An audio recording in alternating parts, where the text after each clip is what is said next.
Luca Misano, essendo una gara un po' atipica per noi che siamo di qua, la gente per strada fa da matti. Quando il nervosismo del weekend di gara sale non è facile da gestire e la gente per strada ti ferma comunque già da una settimana.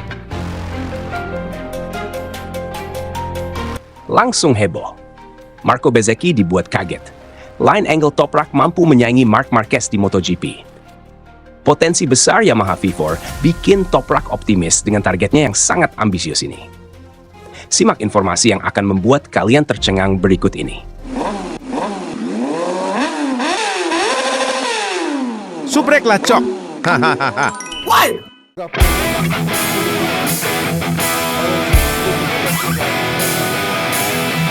Toprak Razgatlioglu, pembalap Prima Pramech Yamaha, memasuki babak baru dalam kariernya di MotoGP musim 2026.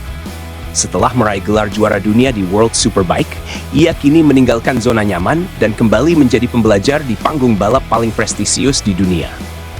Namun, ambisinya tetap besar.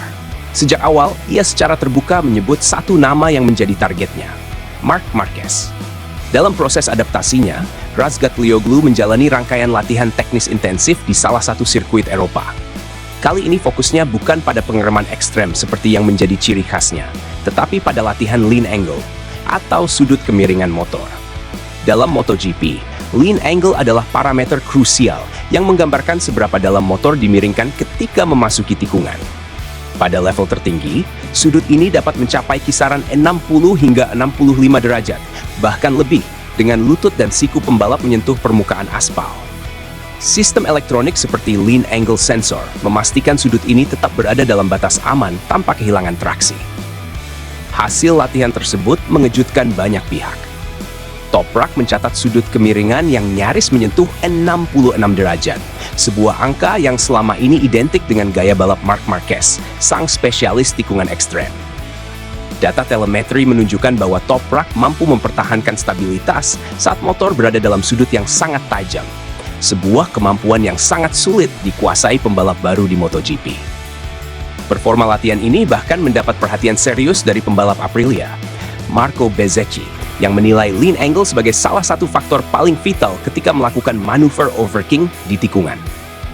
Menurutnya, hanya pembalap yang benar-benar memahami distribusi beban, grip ban, serta kontrol tubuh yang mampu melakukan kemiringan ekstrem tanpa kehilangan kecepatan. Kemampuan tersebut bukan hal asing bagi Razgatlioglu. Di World Superbike, ia terkenal sebagai master tikungan berkat kemampuan late braking dan body positioning yang agresif. Namun, membawa kemampuan itu ke motor prototipe MotoGP adalah tantangan yang sangat berbeda.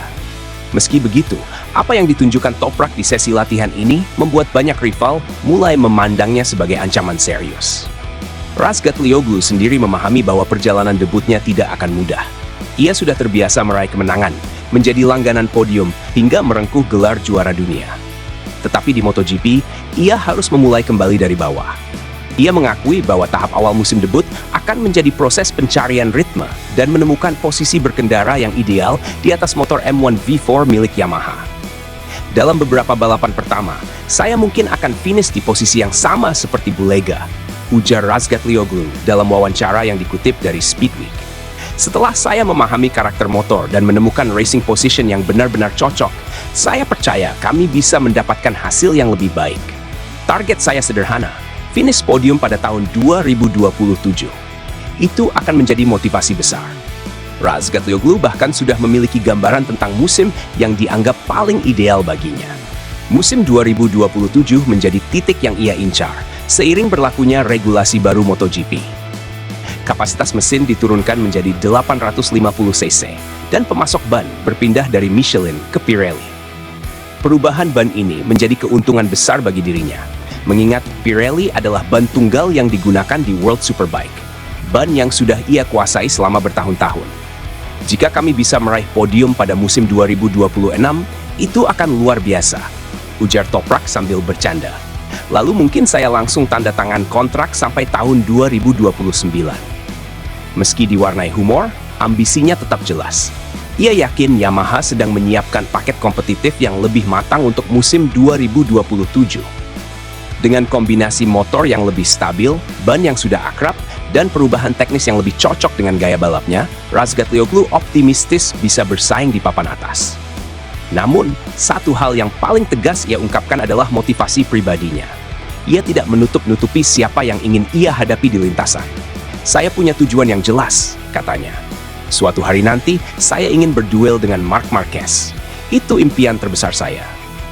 Dengan mental juara, gaya balap yang unik, serta keberanian mengincar salah satu legenda MotoGP, Toprak Razgatlioglu kini menjadi salah satu pembalap paling dinanti untuk menghadapi era baru MotoGP. Gila sih Toprak. Tiap lihat dia braking selalu bikin deg-degan, tapi juga kagum. Gua rasa Yamaha bener-bener harus siapin paket terbaik karena gaya balap Toprak itu bukan gaya standar MotoGP. Dia tipe yang suka memaksa motor sampai batas paling ujung. Kalau dia udah nyaman sama M1 V4, gue yakin bakal banyak rider senior yang keteteran. Latihan pengereman ekstrem kayak gitu, cuma Toprak yang bisa lakukan tanpa takut jatuh. Bahkan petinggi Yamaha aja kaget, artinya motor mereka benar-benar diperas habis sama Toprak. Ini justru bagus, karena berarti pengembangan motor jadi lebih cepat. Rider kayak dia bikin data teknis makin kaya. Kalau lihat gaya Toprak, harusnya Yamaha dari dulu serius narik dia masuk MotoGP. Dia punya paket komplit, berani, agresif, tapi tetap terkontrol. Latihan khusus di Eropa ini bukti bahwa Toprak nggak pernah main-main sama persiapan. Fans Indonesia pasti excited banget nunggu dia tampil. Paling menarik justru bagian ketika petinggi Yamaha terkejut. Itu nunjukin kalau Toprak bukan cuma adaptasi, tapi langsung push limit. Rider kayak dia itu langka. Gue rasa kalau tim bisa ngasih full trust, Toprak bakal jadi monster braking di MotoGP. Motor M1 V4 itu kan masih tahap pengembangan.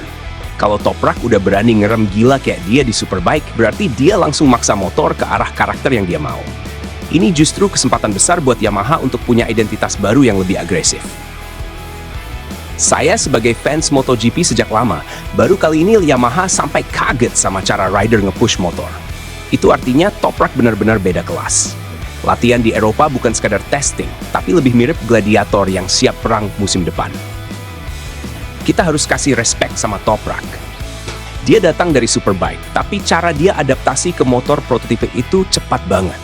Pengereman ekstrem kayak gitu bukan cuma soal keberanian, tapi juga kontrol tubuh dan feeling ban depan.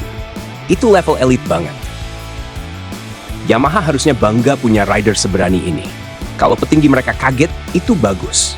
Artinya mereka lihat potensi yang lebih besar dari perkiraan.